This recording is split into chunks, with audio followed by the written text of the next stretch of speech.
Halo guys, what's up? Gue Diego. Gue bakal gantiin Dimas untuk Unseen Spot hari ini. Sekarang kita lagi di Orchard Road. Kita lagi rainy days banget di Singapura. Gue lagi kehujanan dan juga lepek. Keringetan banget ya ini. Jalan-jalan di sini capek banget. Habis shopping juga di Adidas. Kita bakal ke toko-toko vintage yang ada di Singapura. So, kita bakal ke sana lagi. Nanti gue balik lagi. Oke?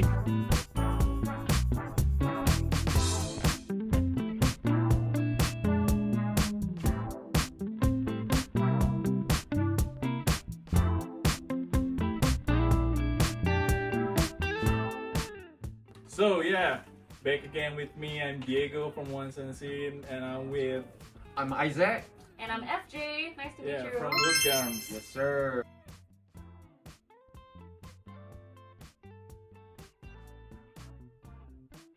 Right, so FJ and I, we were classmates back in the days. This was probably when we met when we were 17, and now we are very old. We're in our 30s Why now. you gotta be like that? Yeah, we're in our 30s now. So we were classmates back then in Polytechnic in Singapore. So we were from the design course. Back then, during our time, this was 2009. I'd say, yeah, 2009. Wow. So yeah, we're quite 14 old. years. Yeah. So in 2009, we were in design school. I think back then, I guess when it comes to clothing, what was popular back then was streetwear. Streetwear. I mean, streetwear has always been popular, but I think back then for us, what we actually, what do you call that? We're into. Yeah, we're into streetwear brands. So like the Hundreds, 10D, Goodbye Air. oh my gosh. Social media wasn't big as well. So on our time, we only had like Facebook, Twitter, and YouTube. Okay, there was this website as well called Karma Loop.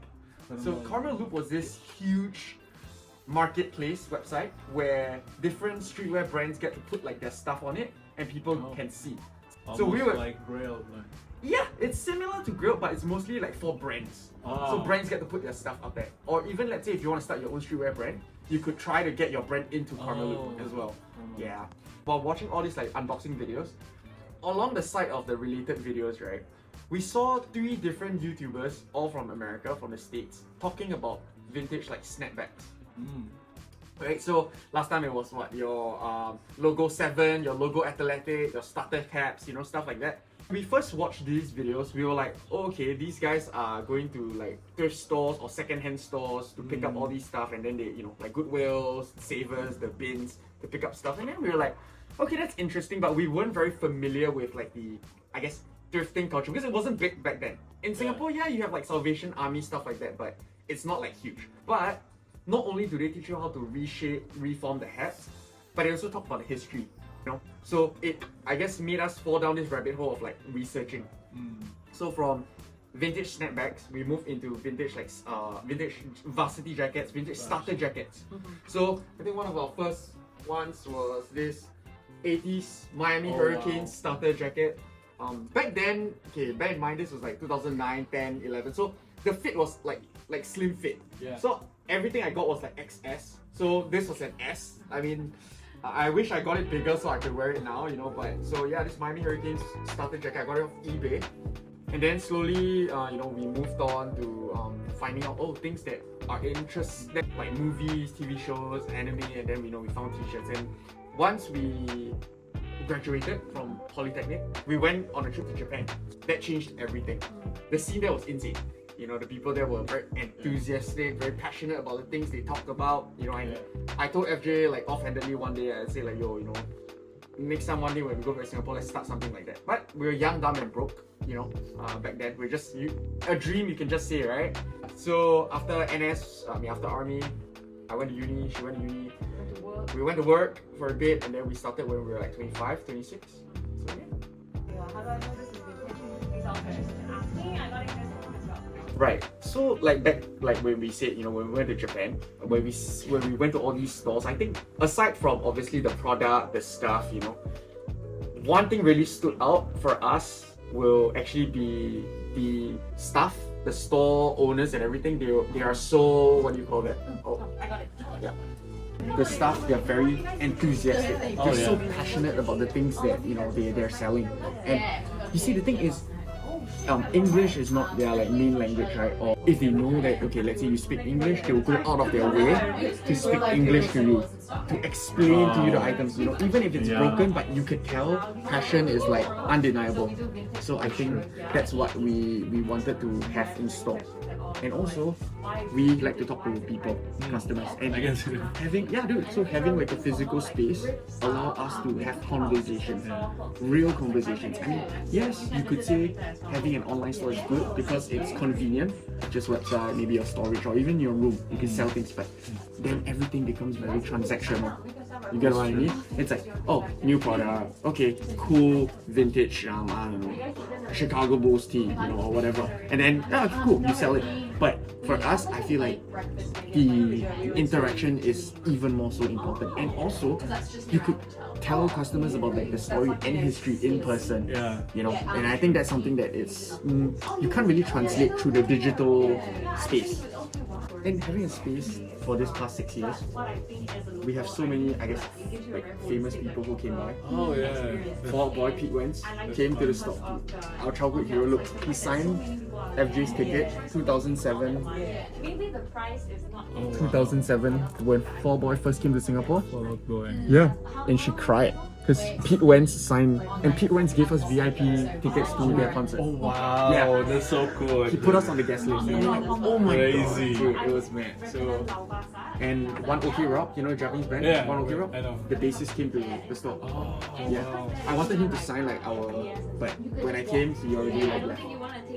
But he bought a lot of stuff. So. I mean, a lot of like different like artists come down as well. So you see, that's, I mean, it's not only about like the celebrities, but the interaction from the little kid to the students to the middle-aged guys, you know, reminiscing about the past. I think that's what we're about. We're about more about the people and the stories and history. For one, definitely the scene in Singapore has grown a lot. So Singapore scene, I would say it really took off. I would say around 2017, like end of 2017 to 2018. So back then, right, I think people, actually even now, for Singapore, it's very interesting is that because Singapore is a very small country, we like to move fast. Yeah. So we like to keep up with trends, but we don't take our time to explore a certain like culture. So I think end of 2018, 2019 was like the peak. Everyone wanted to be a vintage like seller in Singapore. But then after a while, a lot of people ask, oh, is the vintage scene like dead? From what we see is a very Singapore thing. We always chase the new stuff, and we keep thinking that, oh, anything that is new is like a trend. But they don't know, like the States, Japan, Europe, places where they appreciate like vintage second-hand clothing. It has been, dude, Japan has been selling second-hand clothing since the end of World War II. Oh wow. Yeah, because when the US Army left Japan, they left a lot of denim jeans behind. That's where they started selling, buying vintage Levi's jeans. So, and that's where they got their culture from, you know. And it has been so long since the World War II, but ours is a very small country, small culture. But Singaporeans don't take the time to actually like appreciate that they want to move on. Okay, like what's next, you know. Secondly, I think even though the scene has been here for like 6 years, people are still confused with 3 terms: thrifting, secondhand, and vintage. A lot of times, people, newcomers into the scene, like even you have new sellers or young kids, they want to be sellers. Great, like we always appreciate like, you know, people coming to the scene, but I feel like you have to know what your products are. He mentioned thrift, secondhand, and vintage. Secondhand, basically anything that you've used before is secondhand. Like say for example, if I went to Uniqlo today, I bought a shirt, I wear it today, I pass it on to my sister tomorrow, that's secondhand, right? Because I already used it, so that's secondhand. Thrift it denotes price. So usually at thrift stores, you can find not only clothing, but you can find things like appliances, you can find wedding dresses, baby clothes. There's really so many things that you can find at thrift stores, and they're usually denoted by a low price. I mean, historically, they also cater a lot more to like the lower income demographic, but that's not something we'll get into today. But usually thrift means lower prices. And then for vintage, it is a term used by businesses to define what kind of vintage it is that they deal with. So say for example over here, we always tell customers, you know, we focus on 80s to 2000s pop culture related vintage. Contemporary vintage stores like ourselves, this is what we usually do with. But obviously there are more vintage clothing stores out there that maybe they only do like 60s dresses, 70s dresses, or like Western button-ups, or like military gear. Like that's the kind of vintage that they care about. And like the general consensus like in the world, like for vintage, the term is like anything 20 years and older. Yeah, so anything 20 years and older can be considered like vintage. So I mean now we're in the stage where we're in like 2023. So literally now the early 2000s are already becoming, you know, but if we look 6 years ago, right, like I think people are quite like iffy about like, oh, you know, you're selling a 2000s piece, but like you said, vintage, but you know, as time goes by.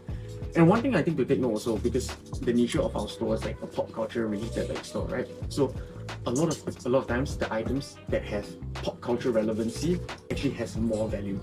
So for example, let's say, okay, for example, during COVID, you know how Netflix had the Last Dance, Michael Jordan, Chicago Bulls, Michael Jordan during like their whole like freaking like legend like dynasty, right?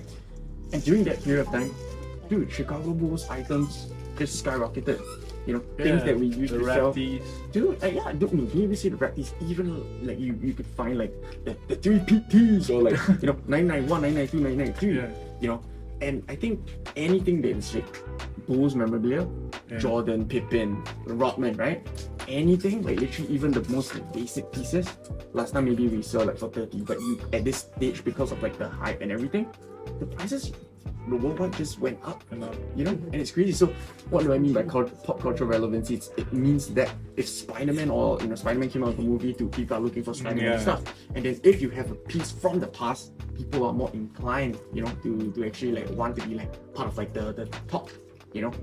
I would say that only happens for people who just got into vintage, right? Because to them it's like, okay, now this thing is like hyping up. Okay, let me go and find things that are, you know, popping off as well. Like, okay, for example, I'll give you an example. In 2018, we had a lot of these t-shirts.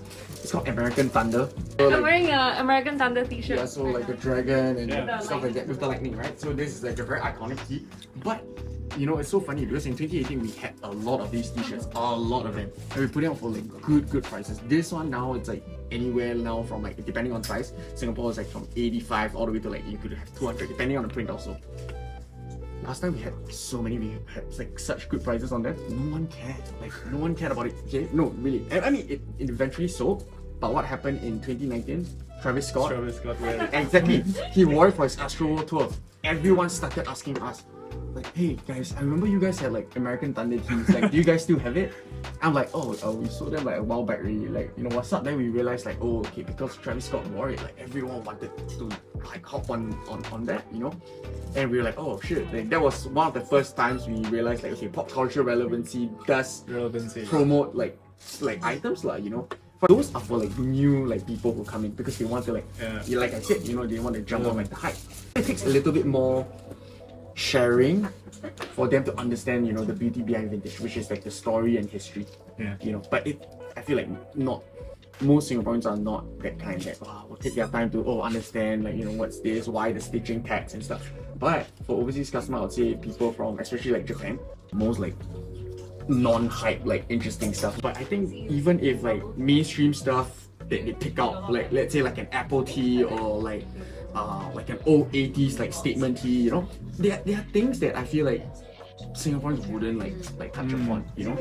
Yeah, and a lot of like those like art tees and like band tees, I think also because the prices are a little higher, but these Japanese like customers, they know like the value of it, you know. So to them it's like, okay, they wouldn't mind paying like top dollar for like the item. And even we have Japanese customers who come here on a holiday, they buy stuff here, they are still buying stuff on our website because they say like, oh, the items here, your prices are so good.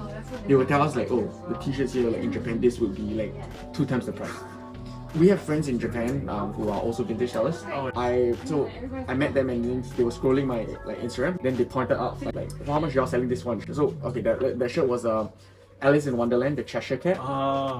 Yeah, I think we sold it for either 280 Sing dollars or 320 Sing dollars. Then they look at each other with the stuff, they're like, oh, yo, but they say like super cheap lah. But then again, it's a different scene because most of these places like Japan and the States, they have like a bigger market. more people who appreciate it. That's why I think they can afford to have like prices that are a little bit higher.